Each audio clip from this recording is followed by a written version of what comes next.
एक एक तो आपने क्या करना है कि जो एडजस्टिंग एंट्रीज है ना, ये जो है लेक्चर आपने जरूर देखना है। ठीक है, बाकी पहले आप इसे छोड़ दें।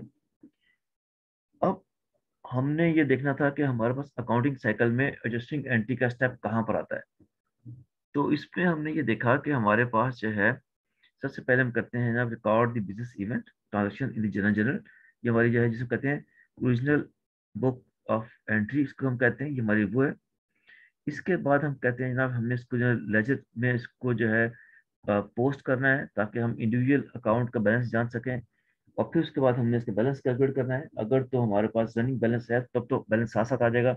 अगर रनिंग बैलेंस नहीं है तो वो बच्चे जिनका जो है, जिन्होंने ओ लेवल, ए लेवल किए हैं और या आई कॉम किया हुआ है, तो वो जो है, जिसे वो कैरी डाउन बॉर्डर कहते थे, तो वो जो है हमने बैलेंस में निकाल लेते हैं, तो हमारा बैलेंस हमें हेल्प आउट कर देता है।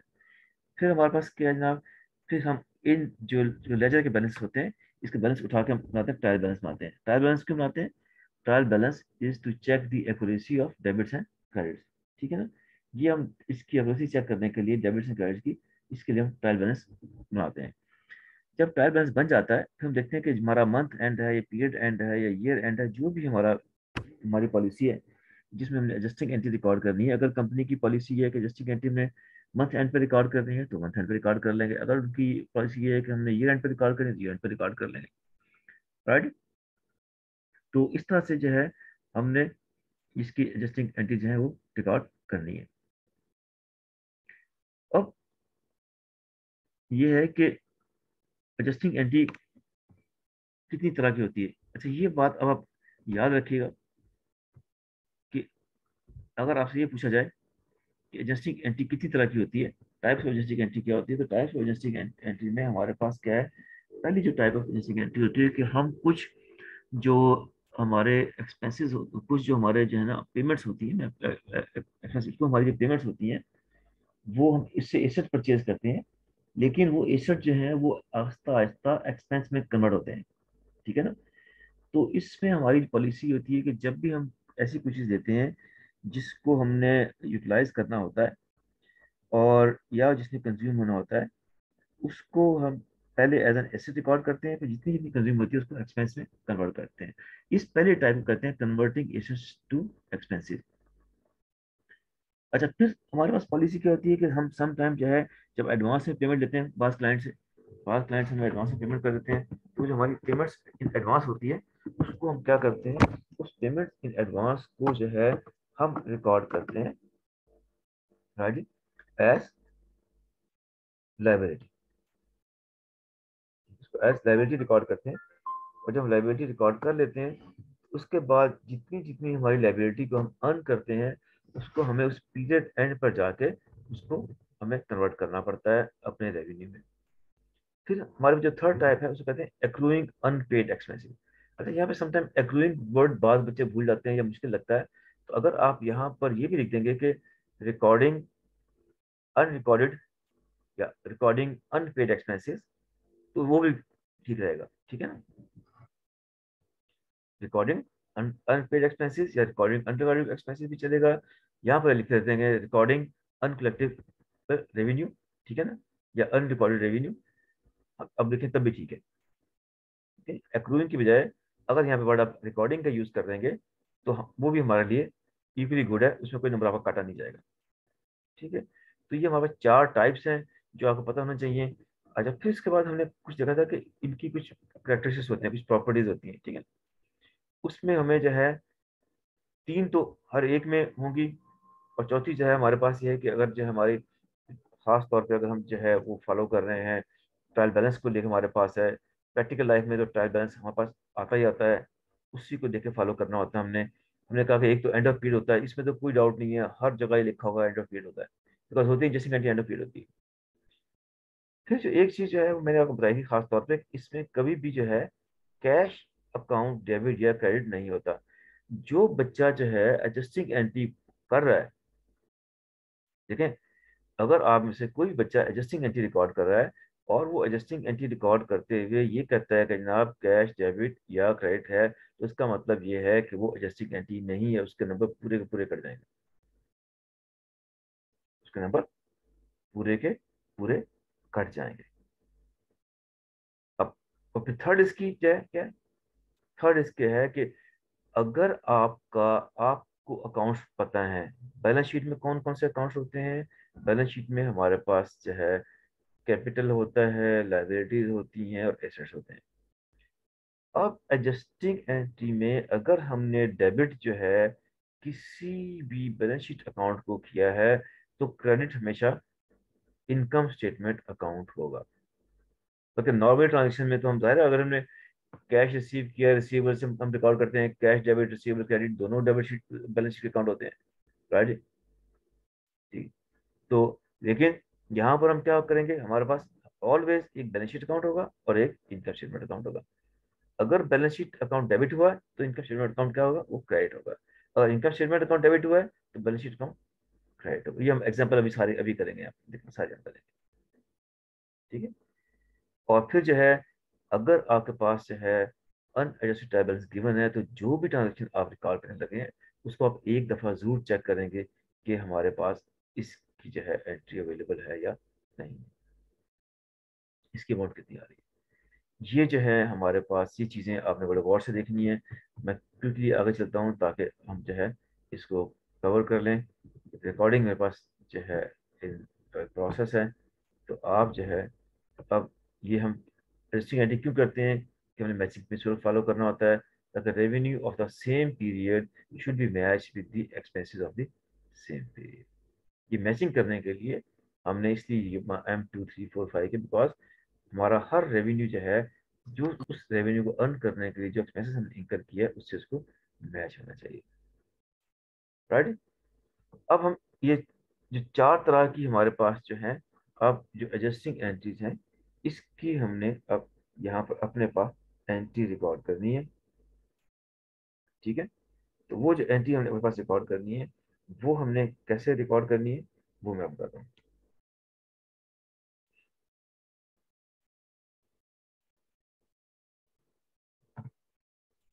पहली हमारे पास क्या थी, कन्वर्टिंग एसेट्स इनटू एक्सपेंसेस। अब जुबानी याद है आपको, माशाल्लाह आपको मैंने क्लास में कितनी दफा याद कराया है।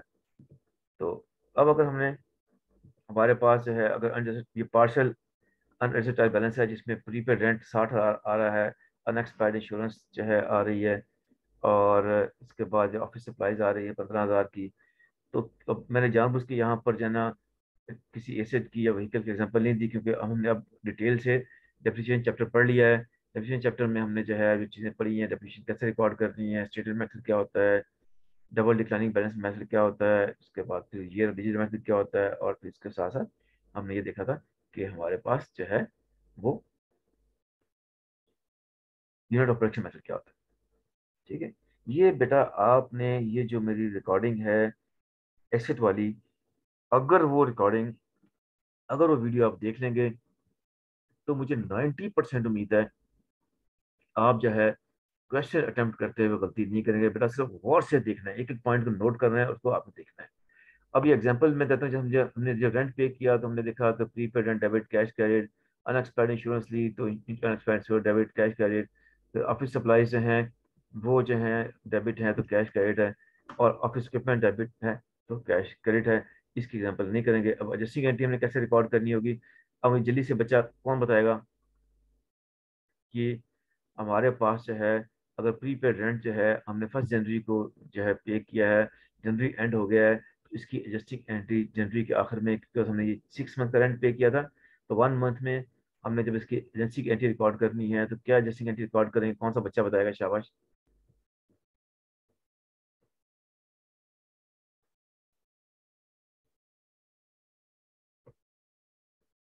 कौन सा बच्चा बताएगा।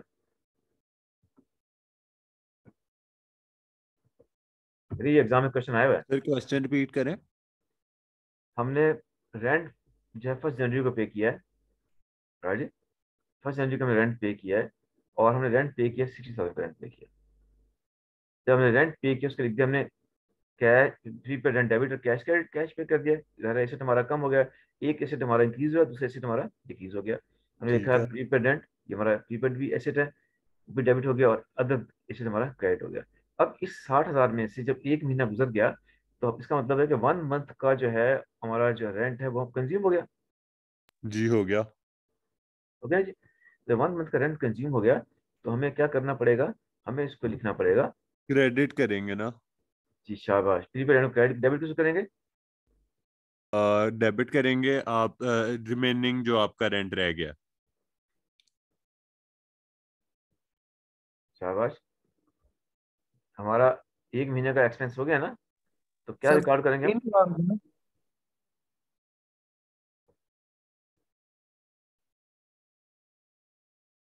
क्या एंट्री रिकॉर्ड करेंगे? शाबाश, कौन बताएगा? सर ये हुई भी तो है, द रेंट एक्सपेंस आपका क्रेडिट हो रहा है, सॉरी रेंट एक्सपेंस आपका डेबिट हो रहा है क्योंकि वो ओनर्स इक्विटी को कम कर रहा है। हम्म। और जो आपका प्रीपेड रेंट है वो क्रेडिट हो रहा है।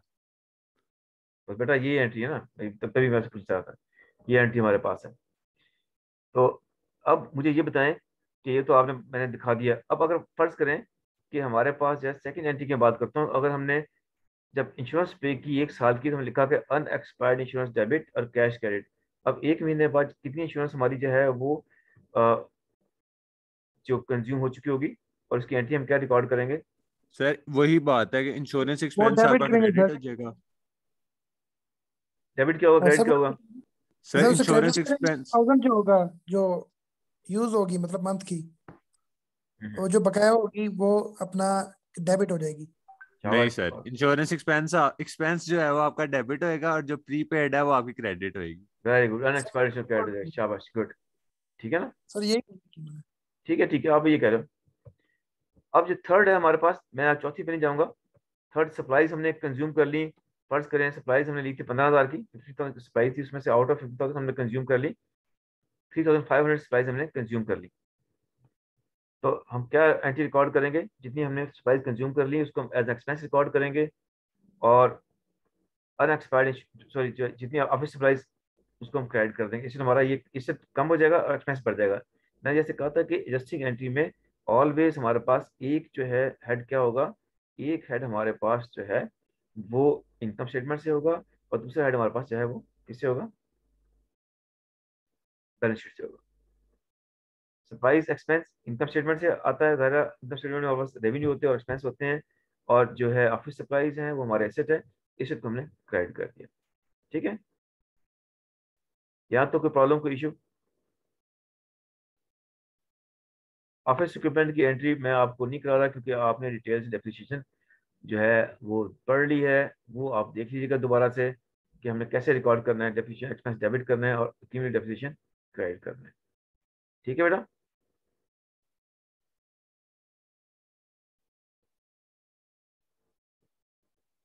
अब सेकंड आपस क्या आता है?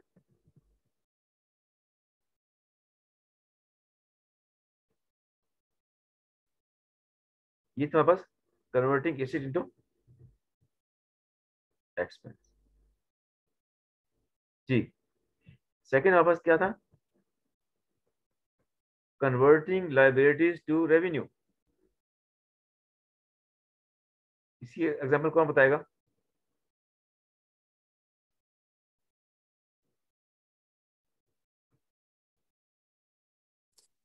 सर हम अगर बैंक से लोन लेते हैं और सर उसको इन्वेस्ट करके अगर उसमें से जो हमारा प्रॉफिट जनरेट होगा वो रेवेन्यू होगा। अंजना कर औरंगजेब, मजाक तो ना करना सड़े ना यार। मैंने ये कहा था कि आपको एग्जांपल दी थी, अगर कोई जो है डॉक्टर एडवांस में पैसे दे देता है, अभी तक उसने पेशेंट को चेक नहीं किया, तो हमारी वो लाइबिलिटी है।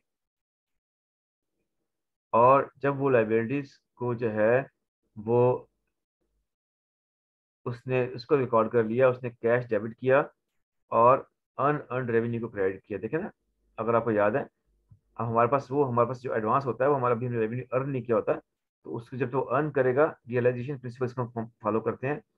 रियलाइजेशन प्रिंसिपल में क्या करते हैं कि जब तक हम जो है उसको रियलाइज नहीं कर लेते, जब तक हम उसको अर्न नहीं कर लेते, उसके बाद उसको हम एज अपना रेवेन्यू हम रिकॉर्ड नहीं करेंगे। इसके लिए हम क्या करते हैं, इसके लिए हम पहले जो एंट्री रिकॉर्ड करते हैं वो जो है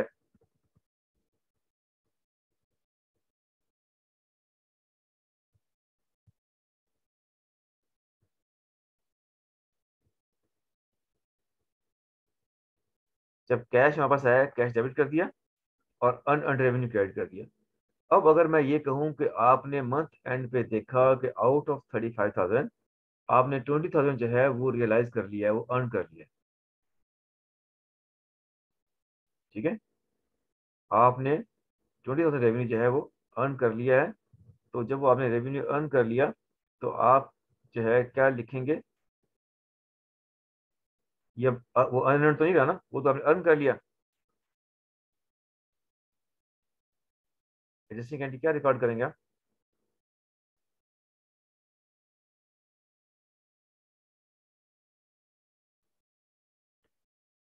ये बेटा कौन बताएगा?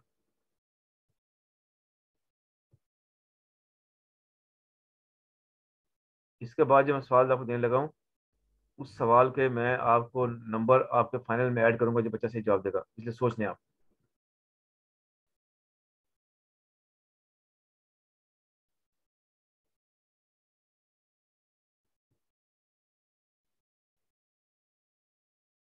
अब्दुल्ला आप ही बता दो बेटा, ये बच्चे कहाँ का बोल रहे हैं भाई ये? सर क्वेश्चन रिपीट कर दो। शाबाश। हम जो है बात कर रहे थे कन्वर्टिंग लाइबिलिटीज टू जो है expense, sorry to revenue, converting liabilities to revenue. Okay sir. ठीक है, अब हमने जब एडवांस से पैसे ले लिए, अभी हमने रेवेन्यू अर्न नहीं किया, हमारे पास रियलाइजेशन प्रिंसिपल है, तो हमने लिखा कैश डेबिट और unearned revenue credit. Okay sir. ठीक है, तो अब मंथ एंड पे देखा हमने, जब मंथ ये 1 जनवरी को हुआ था, मंथ एंड देखा कि हमने इसमें से आउट ऑफ दिस 35,000 हमने 12,000 जो है वो रियलाइज कर लिए। ठीक है सर। तो 12,000 रियलाइज कर लिए, तो हमने इसकी एक एंट्री रिकॉर्ड करनी है कि जो हमने अर्न कर लिया उसको रिकॉर्ड करेंगे नहीं, तो करेंगे। हमारी लाइबिलिटी उतनी कम हो जाएगी। ठीक है तो लाइबिलिटी जब इतनी कम हो जाएगी तो हम कैसे रिकॉर्ड करेंगे? सर, आपका जो रेवेन्यू अर्नड आ जाएगा वो डेबिट हो जाएगा 12,000। हम्म। और जो आपका, नहीं नहीं, जो आपका लाइबिलिटी कम हो रही है ना, तो जो आपकी अर्न रेवेन्यू है वो कम हो रहा है, तो वो 12,000 डेबिट हो जाएगा। और क्रेडिट क्या होगा? जो रेवेन्यू हमने अर्न किया है वो क्या हो जाएगा? और दूसरा क्रेडिट क्रेडिट हो जाएगा। दूसरा कौन? जो आपका रेवेन्यू जब अर्न कर लिया तो आपकी ओनर्स इक्विटी ज्यादा हो रही है। हाँ, तो जब रेवेन्यू ओनर्स क्रेडिट। इक्विटी ज्यादा हो तो वो क्रेडिट हो जाता। यार हम उसको ओनर की टीम डायरेक्ट नहीं जाते, हम रेवेन्यू को क्रेडिट करते हैं, ठीक है ना? जी। हम रेवेन्यू को क्रेडिट कर जाते हैं। हमने ये लिखा जनाब कि अनअर्न्ड रेवेन्यू डेबिट और रेवेन्यू अर्न क्रेडिट। अभी हमने रेवेन्यू हमने इसको हमने अर्न कर लिया है। ठीक है,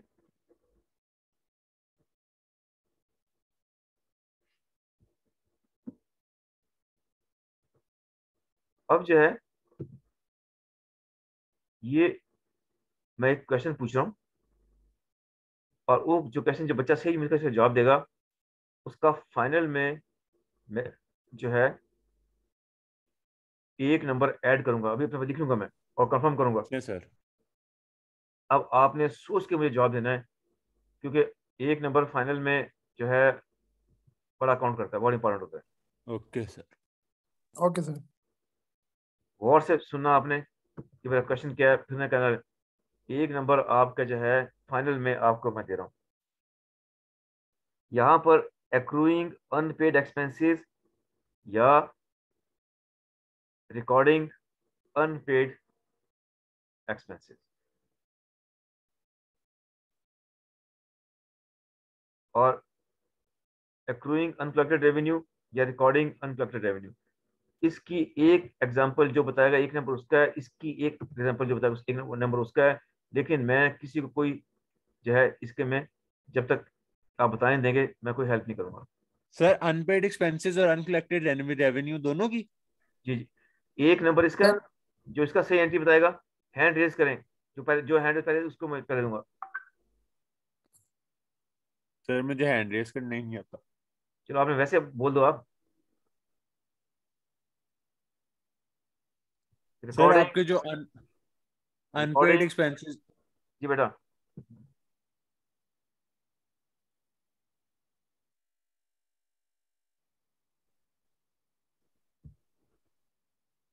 जी बेटा जी बोले, शाबाश। सर आपका जो अनकलेक्टेड रेवेन्यू है उसमें आपका होता है कि जो आपको आपके कस्टमर ने एडवांस में पैसे दे दिए हैं, लेकिन उसका उसने आपसे भी प्रोडक्ट या कोई सर्विस इन रिटर्न नहीं ली, तो वो आप पे बेसिकली एक लाइबिलिटी होती है। वो आपका अनरिकॉर्डेड अनकलेक्टेड, ओ सॉरी सॉरी, अनकलेक्टेड रेवेन्यू आपका होता है जो आपने अपना सामान दे दिया लेकिन आपने कस्टमर से पैसे नहीं लिए अभी, मतलब उधार पे दिया उसको सामान, वेरी गुड, शाबाश। इसकी वो एंट्री क्या होगी? आपका जो एंट्री बोलो। अनकलेक्टेड है। एक नंबर देखो, मैं अभी आपको लिख के भेजूंगा, मैंने एक नंबर दे दिया आपको। क्या बोलूं सर? एंट्री क्या होगी? जनरल एंट्री कैसे रिकॉर्ड करेंगे इसकी? सर आपकी जो होगी वो हो जाएगी कि अनकलेक्टेड रेवेन्यू आपकी लाइबिलिटी है नहीं नहीं बेटा, अब आपकी। आपने देखो, अब आप भूल रहे हो। सर ये एक्सपेंसेस बता रहे थे और अनकलेक्टेड रेवेन्यू पे आ गए हैं। कोई बात, मैं कहा इन दोनों जो मर्जी बता दो। औरंगजेब टांग ना खींचो, जवाब देना है तो वो दो। नहीं यार, बताओ बताओ, आप बताओ पहले, पहले सर आप आपकी मुकर लो, इसकी उसके बाद एंट्री, मैं बताऊंगा। आपने एक्सप्लेन बिल्कुल ठीक किया है।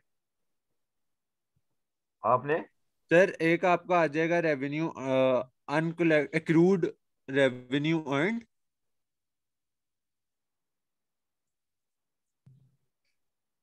आएगा सर। अरे बेटा सोचो ना यार। आपने मुझे क्या कहा कि आपने सर्विसेज दे दी हैं, अभी पैसे नहीं लिए। एसेट हमारा मतलब हमने दे दिया वैसे। हमने उसकी सर्विस दे दी हैं, हमने इस सर्विस अपनी उसको प्रोवाइड कर दी है, रेवेन्यू अर्न कर लिया, लेकिन अभी तक रिकॉर्ड नहीं किया।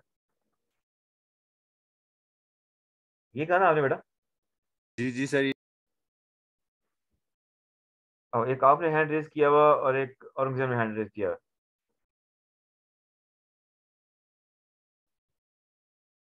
चलो, जितनी हेल्प मैं आपकी करता हूँ उतनी हेल्प में जो औरंगजेब की हेल्प भी करूंगा मैं। बेटा जब आपने सर्विस जितनी पैसे रिसीव नहीं किए, तो आपके वो अकाउंट रिसीवेबल बन गए ना, पैसे लेने आपने क्या होगा? Account receivable.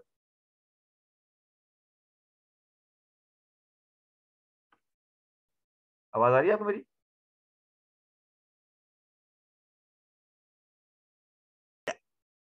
जब आपने सर्विसेज दे दी है, पैसे नहीं सर लिए। अकाउंट रिसीवेबल का बनाते हैं एक। जी, अकाउंट रिसीवेबल डेबिट हो जाएगा, मैंने पैसे जी लेने हैं। और क्रेडिट क्या जी, होगा? एक सेकेंड सर। अकाउंट आपका जो रिसीवेबल है वो डेबिट हो गया है, और जो आपका क्रेडिट होगा वो आपने सर्विसेज दे दी हैं, आपके जो वो है एसेट आपने सर्विसेज प्रोवाइड कर दी हैं, आपने रेवेन्यू अर्न कर लिया है। Equipments equipments. आपने रेवेन्यू अर्न कर लिया है, सर्विस प्रोवाइड कर दी है। क्या हो गया अब्दुल्ला? एम बोंगे ना मारो यार, ऐसे ना कर यार। तो कैश नहीं होगा ये कैश किसने बोला हमारा? है? सर मैंने बोला और हमारा पुत्र, मैंने पहले कहा था एडजस्टिंग एंट्री में कैश नहीं आता बेटा। कैश नहीं होता। एडजस्टिंग एंट्री में कैश कहाँ पे आता है? आपने रेवेन्यू अर्न कर लिया है, पैसे नहीं मिले, और आपने लिख दिया जनाब अकाउंट रिसीवेबल डेबिट, और आपने रेवेन्यू अर्न कर लिया, तो क्रेडिट किसको करेंगे?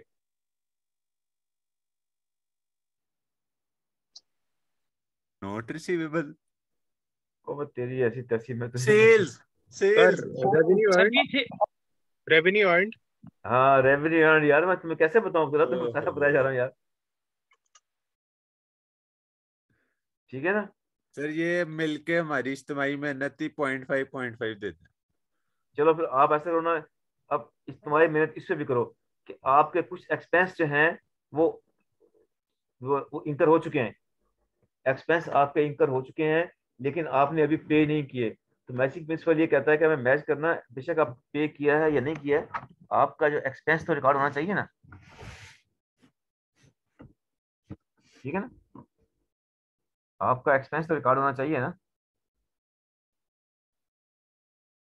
तो आप मुझे एक एग्जांपल बताओ कि एक एक्सपेंस जो है वो एक्रू हो गया है, वो हम इंकर कर चुके हैं। एक्रू मतलब कि इंकर हो चुका है। ठीक है ना? फर्ज करें, अब मैं आपके लिए और आसान कर देता हूँ ताकि आधा आधा नंबर दे दूँ। हमाद आपके लिए बेटा ओपन है। हमाद, आपने सोचना बेटा जी सर। जल्दी से। आपने ये बताना है कि फर्ज करें हमने हमाद को सैलरी पे करनी थी जनवरी में। हमने कहा जनाब हमाद साहब आपने बड़ा अच्छा काम किया पूरा महीना, और अब आप जो है हम आपको सैलरी पे करेंगे अगले महीने। ठीक है? लेकिन क्योंकि आपने सर्विसेज जो है वो जनवरी में प्रोवाइड की हैं, तो आपकी सर्विसेज जो है वो जनवरी में हमने यूज कर ली हैं, तो वो हमारा एक्सपेंस तो हो गया, लेकिन पे सर बाद में मैं करेंगे। बताऊं इसकी एंट्रीज। हाँ जी, क्या एंट्री रिकॉर्ड सर होगी? पहली आपकी अकाउंट पेएबल की आ जाएगी। अगर हम सैलरी की एग्जांपल ले रहे हैं ना, तो डेबिट क्या पहले हम होगा? अकाउंट। डेबिट क्या होगा, क्रेडिट क्या होगा? सर अकाउंट पेएबल जो है वो आपका क्रेडिट होएगा। अकाउंट पेएबल है, एक्सपेंस है, हाँ। अकाउंट पेएबल आपका सैलरीज एक्सपेंस जो है ना वो आपका डेबिट होगा, हम्म, और अकाउंट पेएबल क्रेडिट होगा। शाबाश, वेल डन। अब ये बताएं कि ये नंबर औरंगजेब को आधा दूं, इसका मैं ना दूं? सर इसका तो मैंने बताया, इसका एक मुझे दे दें, और जो दूसरा है उसका 0.5 दे दें। सर एक दे दें सर सर पूरा। सर सर रेवेन्यू वाला मैंने 1.5 बताया था। मेरा, 0.5 औरंगजेब का।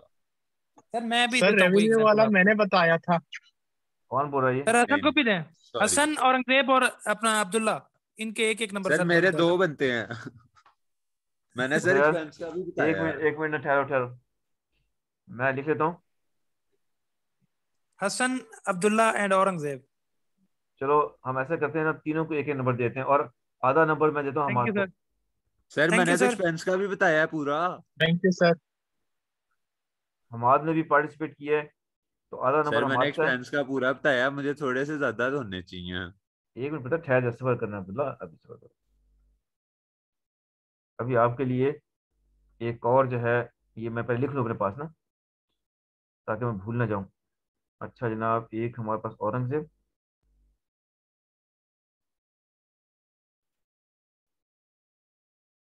ये इसके जनाब 1 नंबर हसन।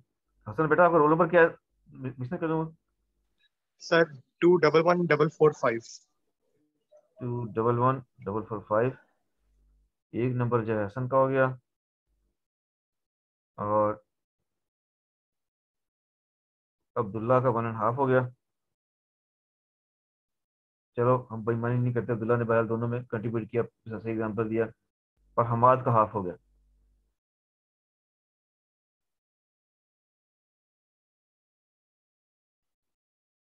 ठीक है ना? ये बेशक मैं आपको इसकी पिक्चर भेज दूंगा कि मैंने आपके नंबर आपसे ना कमिट कर लिए हैं।